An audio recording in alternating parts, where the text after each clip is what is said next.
Good evening, ladies and gentlemen. And you too, Professor. Now, I'm going to try and butt in with a little talk on goats. Well, speaking about goats, I have a little boy. Of course, he's not a goat. He's only a kid, but he'll grow. But he wanted a goat. So I bought him a goat and took him home and introduced him to the family.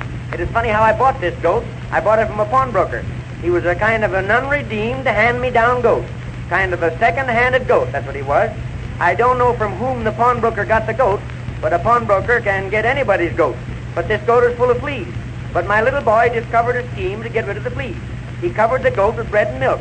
The fleas ate the bread and milk. They got so fat they fell off the goat. Then my little boy says, "Get up," and they drove away and left the fleas on the sidewalk. And each, you should have seen this goat eat. He'd eat any old thing. He took to my mother-in-law right away. But, Professor, I was going to sing you a little song entitled My Grandma's Mustard Plaster, but I left my music to home.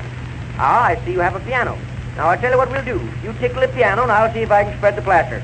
That's the idea. I had a pain that was under my vest. In fact, this pain that was in my chest. I asked my grandma what I'd take, and a mustard plaster she did make. You should have seen that plaster draw, the hottest one I ever saw. It drew so hard it tore open my vest and drew my lung right out of my chest.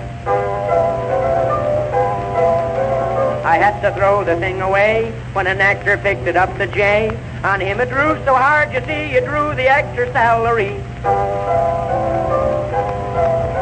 Of course, that made the actor sore. He stuck it on the theater door. The company were playing Faust. The plaster drew and it packed the house. The car conductor saw it there, and from the door it he did tear. He stuck it on his car a while. It drew his car for 40 miles. The motorman did loudly swear, and wildly did he tear his hair. The car had gone away too far. He tried but couldn't stop the car. Well, at last this plaster fell in the street. It struck a Chinaman on his feet. It drew his boots off at that point and pulled his leg at the opium joint.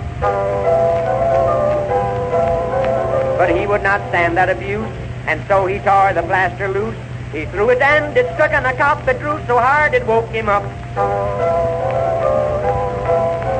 It drew his hat down over his eyes, and loud for help the cop he cried. And then the wagon, it came down, the plaster drew it all over town.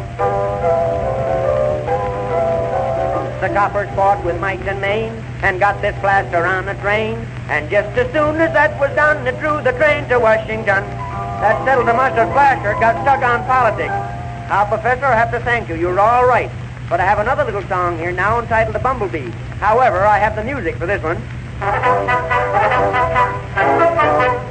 A boy once caught a bumblebee for fish bait he was wishing. He put him in his pistol pocket, then he went a-fishing. He sat down on the bank and on the bee, the little sinner. And now that boy's an awful crank. He stands up to his dinner. A poor old bumblebee, poor old bumblebee.